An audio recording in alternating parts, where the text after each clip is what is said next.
Ya está. Bien, gracias por subir las que estaban pendientes. Bien, vamos a continuar. Entonces les decía, anoche les mandé la tabla, no tiene mayor complicación, pero bueno, vamos a revisarla rápidamente. Entonces ayer hablábamos de dos conceptos que son muy importantes, la velocidad de conducción.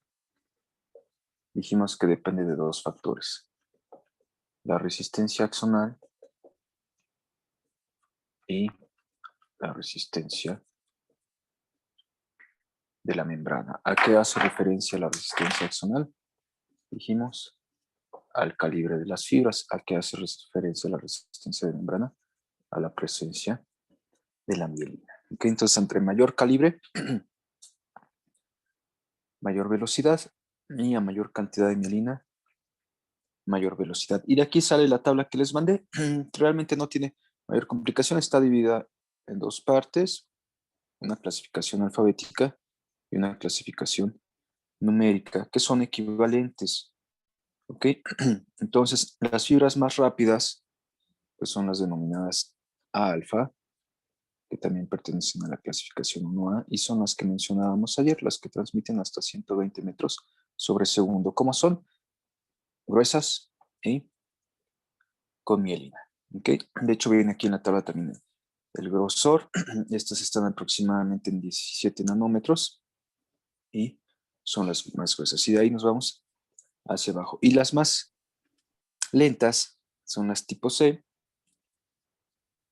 o tipo 4, ¿okay? Que transmiten en promedio a 0.3 metros sobre segundo. Y ayer hablábamos de la diferencia. Entonces, de la tabla no se les va a preguntar nunca cuánto mide una fibra tipo Disculpe, doctor. 2. Sí.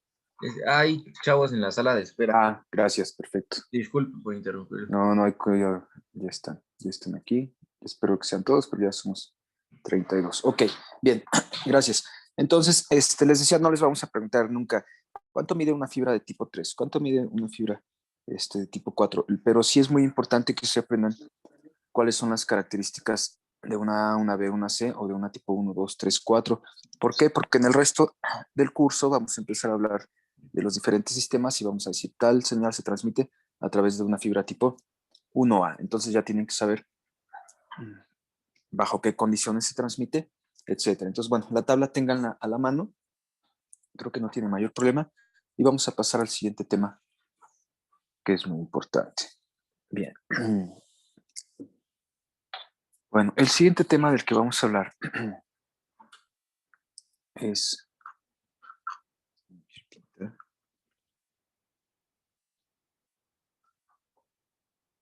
el de sinapsis. ¿Okay? ¿Alguien me puede decir qué es una sinapsis?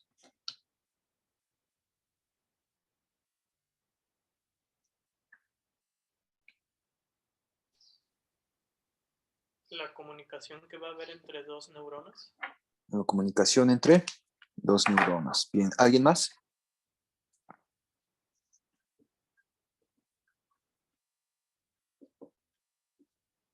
Se lleva a cabo por medio de neurotransmisores.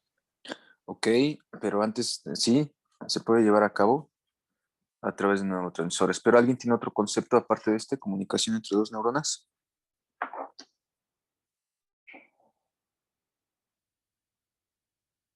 ¿Qué es un potencial de acción de una célula presináptica a una posináptica?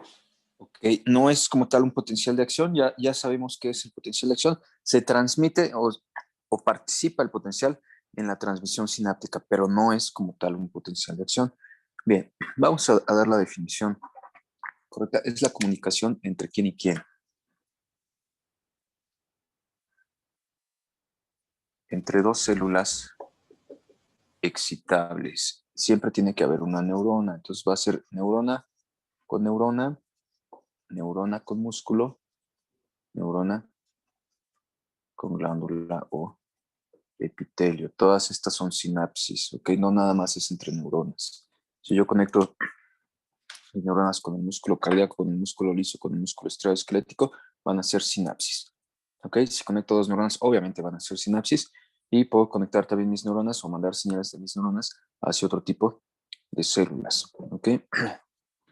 Entonces es la comunicación entre dos células excitables. Y vamos a ver cómo se da. Mencionaron los neurotransmisores. Bueno, vamos a hablar de que existen sinapsis de dos tipos. Una sinapsis que denominamos de tipo eléctrico, donde solo tenemos un intercambio de cargas, y una sinapsis química, donde tenemos una señal, como su nombre lo indica, química, una señal molecular, que puede ser, como bien dijeron, un neurotransmisor. Bien, entonces va a ser la comunicación entre una neurona y otra célula. ¿Okay? Se puede dar de forma eléctrica. La sinapsis eléctrica siempre va a ser entre células del mismo tipo, entonces la eléctrica la vamos a encontrar entre neurona, pero vamos a ver en algunos tejidos como el cardíaco que tenemos comunicaciones muy parecidas, pero se dan entre células musculares, entonces esas van a ser consideradas sinapsis eléctricas. Las vamos a ver más adelante en el segundo parcial. Y la sinapsis química pues va a ser una señal molecular, o sea, un neurotransmisor liberado por una neurona que va a ser captado por otra célula. Y para eso vamos a requerir de un receptor. Vamos a hablar primero de la eléctrica, que es la más sencilla y que realmente no la vamos a volver a tocar en el curso. Y en la química pues sí nos vamos a enfocar bastante. Bien, entonces la sinapsis eléctrica va a estar dada de la siguiente manera. ¿Ok?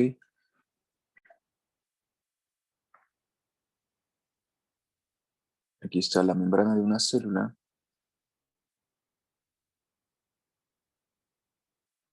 Y la membrana de otra célula. Vamos a suponer que esta es una célula y que esta es otra célula. ¿Ok? Y la vamos a comparar ahorita rápidamente con una sinapsis química. ¿Ok? Esta sería la célula A, la célula B, y aquí tendría yo la célula A y la célula B. ¿Qué primera diferencia observamos? Esta sería la eléctrica y en azul sería la química. ¿Qué observamos? El espacio que hay entre ellas. Demasiado cerca. Y en la química sí hay un espacio interneuronal. Correcto, los componentes. Entonces aquí vamos a tener una neurona que vamos a llamar presináptica y una neurona que vamos a llamar postsináptica.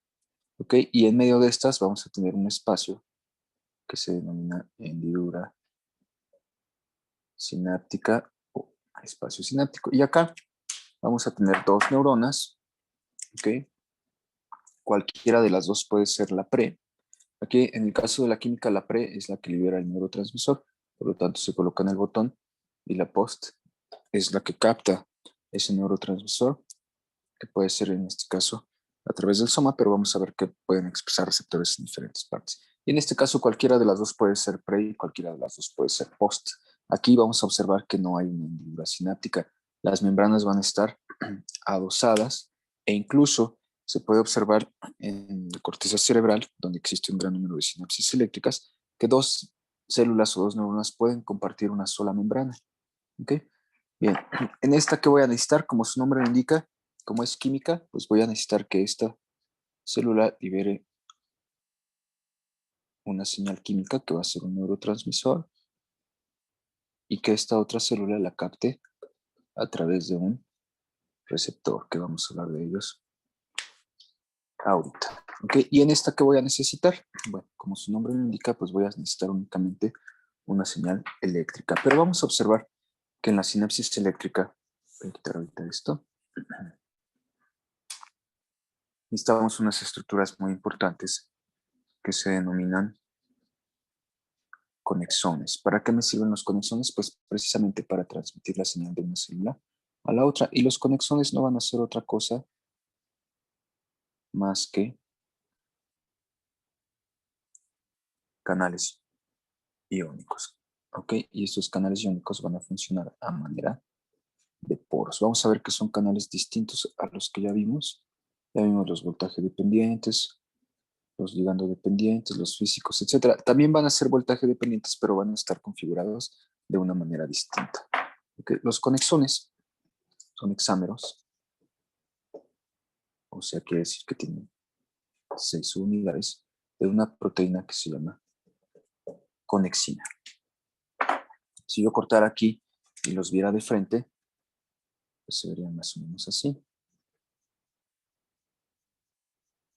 Ok, corto aquí y yo observaría esto. Ok, tengo 6, 1, 2, 3, 4, 5, 6 conexinas que forman un canal. ¿Qué característica tiene ese canal? Que es, tiene que ser una proteína integral transmembrana, pero que pertenece a 2 células. Ok.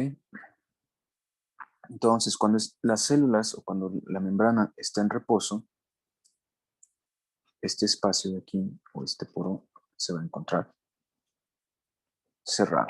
¿Qué es lo que sucede? Llega el impulso a esta parte que genera un cambio en el voltaje o un cambio eléctrico y en ese momento salgo del reposo y se abre el poro. ¿Y en qué va a consistir la transmisión? Bueno, en ese momento yo voy a compartir o voy a difundir líquido intracelular hacia ambos lados de la membrana. ¿Cuál va a ser el efecto? No lo sé. ¿De qué va a depender el efecto? Bueno, si vamos a suponer que esta célula es rica en cloro, ¿qué va a pasar? Pues voy a empezar a mandar cargas negativas al lado B. ¿Qué va a pasar con el voltaje en B? Pues va a disminuir. Ok, vamos a suponer que esta membrana es rica, que esta célula, perdón, es rica en calcio. ¿Qué va a pasar cuando se abre el conexón? Pasa el calcio hacia este lado y comienza a acumular cargas positivas. ¿Cuál va a ser el efecto en B? Un incremento en el voltaje. ¿Okay? Entonces la sinapsis eléctrica consiste en una despolarización de las membranas que permite la apertura o activación de los conexones y en ese momento tengo un intercambio de líquido intracelular. ¿Qué va a pasar con los voltajes de ambas células? Pues se van a modificar dependiendo de las concentraciones iónicas que existan dentro de estas. ¿Sí queda claro?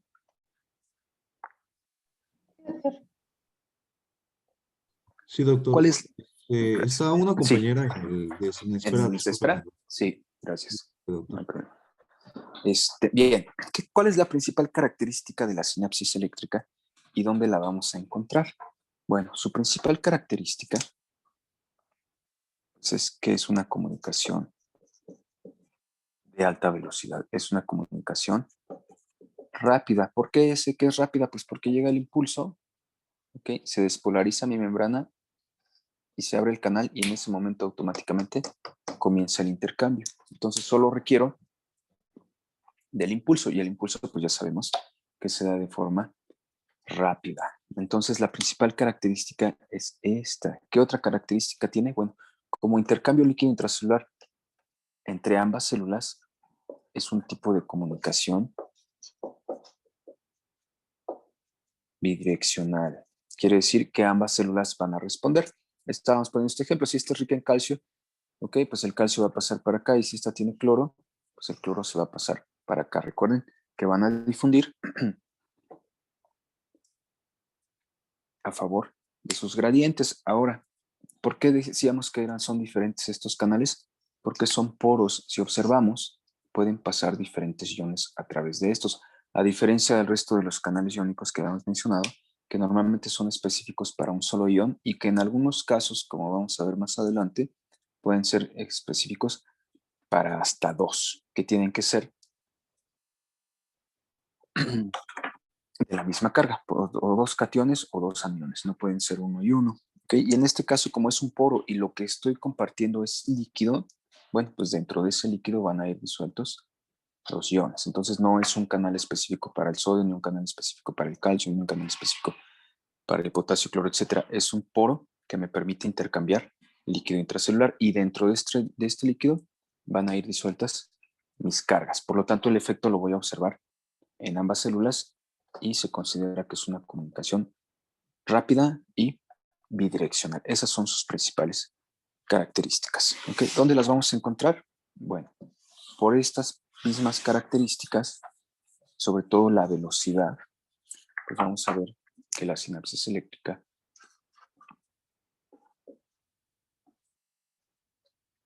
se ubica de manera muy importante en la corteza cerebral. ¿Ok? Si necesitamos conexiones rápidas, si necesitamos que un grupo de neuronas funcione como sin sitio, vamos a utilizar sinapsis de tipo eléctrico. ¿Dónde voy a requerir esas funciones? En mi corteza cerebral. ¿Alguna duda? No. Bien, bueno, esas son las principales características. Recuerden, alta velocidad y bidireccionalidad. ¿Ok? No requiero de ningún mediador, no requiero de ningún receptor, únicamente que se despolarice mi membrana y se abran mis conexones. Bien, ahora vamos a hablar de la sinapsis química, que esa sí nos va a tomar más tiempo y es más compleja.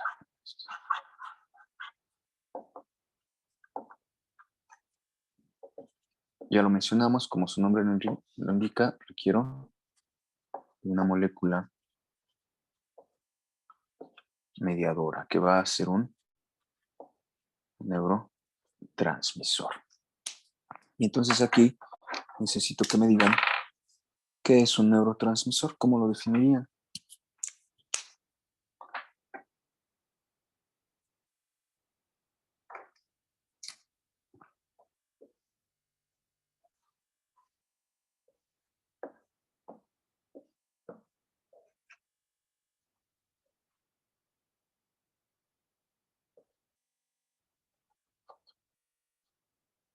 ¿Qué es un neurotransmisor? Son como sustancias que transmiten mensajes, como sustancias mensajeras. Ok, sí, claro que sí, es un mensajero. Ok, es un mensajero ¿de qué tipo?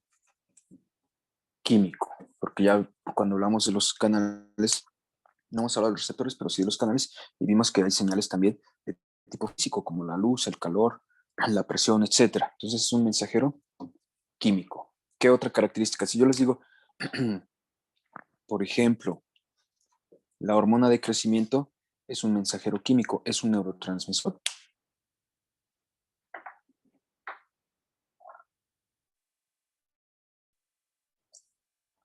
O dicho de otra forma, todos los mensajeros químicos son neurotransmisores.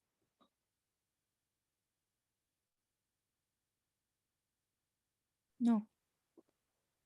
No. Ok, entonces le faltan características. Ok, efectivamente es un mensajero químico, es una señal molecular.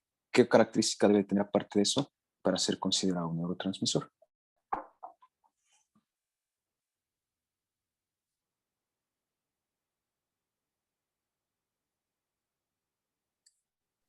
Que va a promover un estímulo en la célula a la que llegue. También las hormonas hacen eso, también las citocinas hacen eso. Pero ¿Okay? debe de ser especial para células excitables, ¿no? Ok, va a actuar sobre células excitables. ¿Cuáles dijimos que eran? Hace rato dijimos la sinapsis era la comunicación entre quién y quién. Neurona, neurona, músculo, neurona, tejido granular.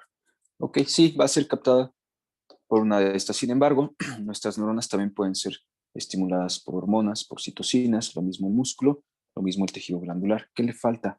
Ya está ahí. ¿Qué le falta? Que sean Es un mensajero. Ajá, que sea sintetizada por quién. Por el cerebro. No necesariamente por el cerebro. ¿Por quién? Por las neuronas. Claro, eso es un mensajero químico que va a ser liberado y obviamente sintetizado, ¿no? Por una neurona. ¿Por qué en el cerebro no? Porque tenemos sinapsis periféricas y en la médula espinal. Entonces no puede ser por el cerebro y en el cerebelo y en el tallo cerebral, etc. ¿Okay? Entonces, ¿qué carácter? Es un mensajero químico que tiene que ser forzosamente liberado por una neurona. ¿Vale? Si es liberado por cualquier otro tejido y tiene efecto en el sistema nervioso, se le va a llamar neuromodulador. ¿Qué diferencia hay entre un neuromodulador y un neurotransmisor? Su origen. ¿Ok? Entonces aquí podemos hablar de la adrenalina. ¿Ok? La adrenalina puede ser un neuromodulador o puede ser un neurotransmisor. ¿De qué va a depender? Bueno, si esta adrenalina es liberada por una neurona, va a ser un neurotransmisor. Y si esta misma adrenalina, que es la misma molécula, es liberada por mis glándulas suprarrenales, se va a considerar un neuromodulador. Va a tener el mismo efecto sobre los mismos tejidos, va a ser exactamente lo mismo, pero el origen va a ser distinto. Entonces, ¿qué características debe tener una molécula para ser considerada neurotransmisor? Bueno, es un mensajero químico, por lo tanto se tiene que pegar a un receptor y además tiene que ser liberada por una neurona. ¿Okay? Cualquier otra molécula que tenga efecto sobre nuestro sistema nervioso, ya sea central o periférico, pero que sea liberada por cualquier otro tejido, como puede ser tejido glandular, va a ser considerado entonces un neuromodulador. O incluso si nosotros la consumimos, por ejemplo, si consumimos un fármaco, si consumimos una droga que tenga efecto sobre nuestro sistema nervioso, ya no va a ser un neurotransmisor, va a ser en ese caso un neuromodulador. Entonces la diferencia es el origen o el sitio o el tejido donde es producida. Bien, entonces la sinapsis química va a estar mediada precisamente por neurotransmisores. Por eso la clasificamos así: neurona, neurona, neurona músculo y neurona glándula. No es glándula neurona ni músculo neurona. Ok, en este caso pues sí podría ser cualquiera de las dos, ¿sale? Pero tiene que salir ¿de quién? De la neurona, porque lo que estoy produciendo es un neurotransmisor. Y vamos a hablar ahora entonces de los neurotransmisores. Ya hoy les voy a dejar su tarea para fin del parcial, que va a ser precisamente enfocada a estos. Bien, entonces tenemos la sinapsis, perdón, tenemos aquí, vamos a empezar con el ejemplo de dos neuronas, después vamos a hablar de la placa motora. Aquí están ya mis dos neuronas. Entonces, a esta le vamos a denominar neurona presináptica y a esta le vamos a denominar neurona postsináptica. ¿Eso qué me dice? Que la señal lleva una dirección y a diferencia de la química, esta va a ser unidireccional. Vamos a ver después que hay sinapsis retrógradas, pero también son unidireccionales. Entonces, o va de aquí para acá o va de aquí para acá. No puede ir hacia los dos lados como en el caso de la eléctrica. Bien, ¿qué hace que una neurona se considere presináptica? Pues precisamente que tenga la capacidad de liberar al neurotransmisor. ¿Qué hace que una neurona sea considerada posináptica? Pues que exprese en su membrana los receptores para ese neurotransmisor. Entonces, ¿cuáles son los requerimientos para una sinapsis química? Pues por lo menos dos células, ¿okay? Que una de estas libere al mediador químico y que la otra tenga la capacidad de captar esa señal, o sea, que exprese a un receptor. Bien, vamos a hablar de la presináptica. ¿Alguna duda hasta aquí? No, doctor. Bien, entonces, bueno, los neurotransmisores, pues, sí. Creo hay una compañera esperando. ¿En esperar? Ok. No, no me aparece. Es que comentó, pero si no, pues no hay problema. Sí, no me aparece aquí. No, si vuelve a comentar, me dicen, pero no me aparece. No hay problema. Bien.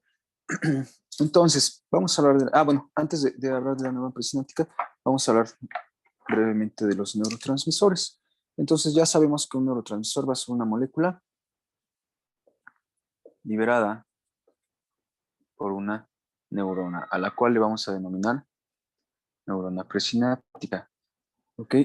¿Qué características tienen los neurotransmisores? Bueno, por su origen molecular pueden ser de diferentes tipos, como cuáles tenemos neurotransmisores que son de tipo amina, como cuáles, pues las catecolaminas. ¿Cuáles son las catecolaminas? Bueno, pues la adrenalina, la adrenalina, la dopamina. Tenemos otras aminas que funcionan como neurotransmisor, como la histamina, etc. Tenemos neurotransmisores de tipo aminoácido, como cuáles, como el GABA, Glutamato. el glutamato exactamente, la glicina, el aspartato. ¿Okay? Tenemos neurotransmisores gaseosos, como el óxido nítrico, etcétera. Tenemos neurotransmisores lipídicos, etcétera. Lo único que no tenemos son carbohidratos. ¿Alguien me puede decir por qué?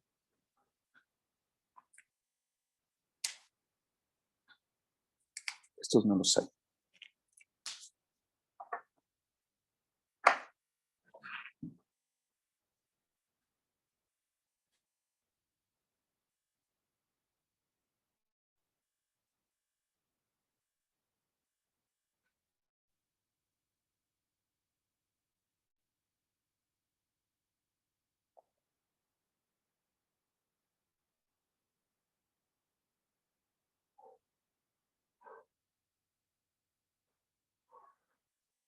qué no tenemos neurotransmisores carbohidratos?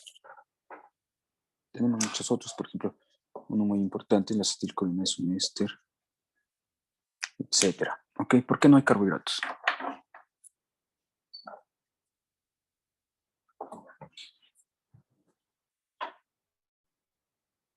Porque ellos no hacen esa función. ¿Pero por qué? ¿Cuál es la razón?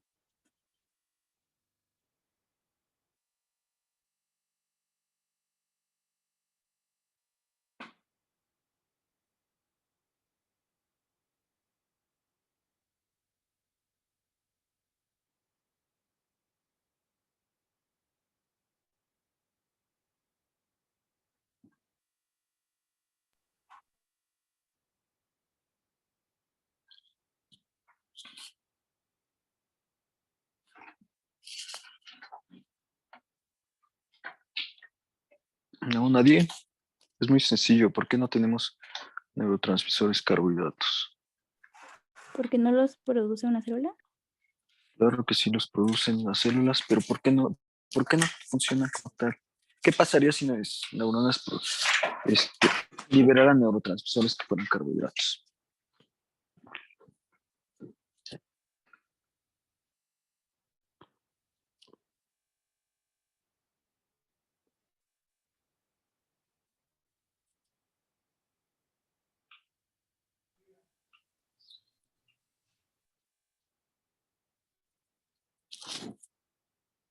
¿No, nadie?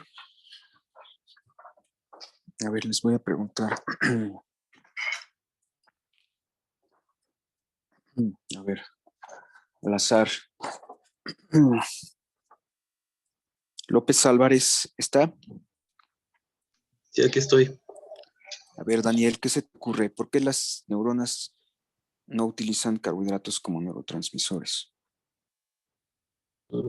Ya llevaron bioquímica, tienen que tener una idea vaga. Es muy sencillo, es cosa nada más de razonar.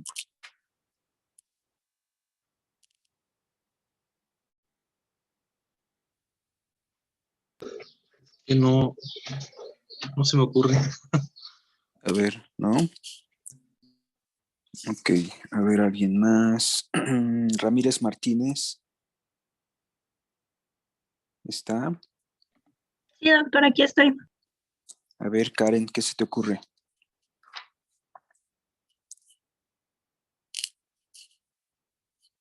Tenemos todos los demás tipos moleculares, lípidos, péptidos, etcétera. ¿Por qué carbohidratos no?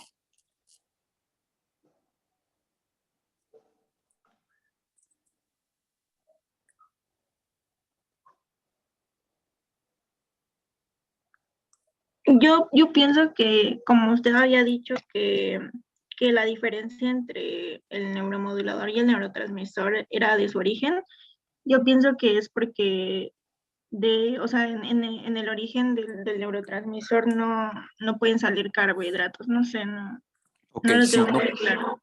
no pueden salir, pero ¿por qué? ¿Qué pasaría si mi neurona produjera carbohidratos y los quisiera usar como neurotransmisor? Piensen un poquito más. A ver, alguien más. A ver, uno más. Vázquez González. A ver, ¿quién va a hablar? A mí, bueno, Adelante.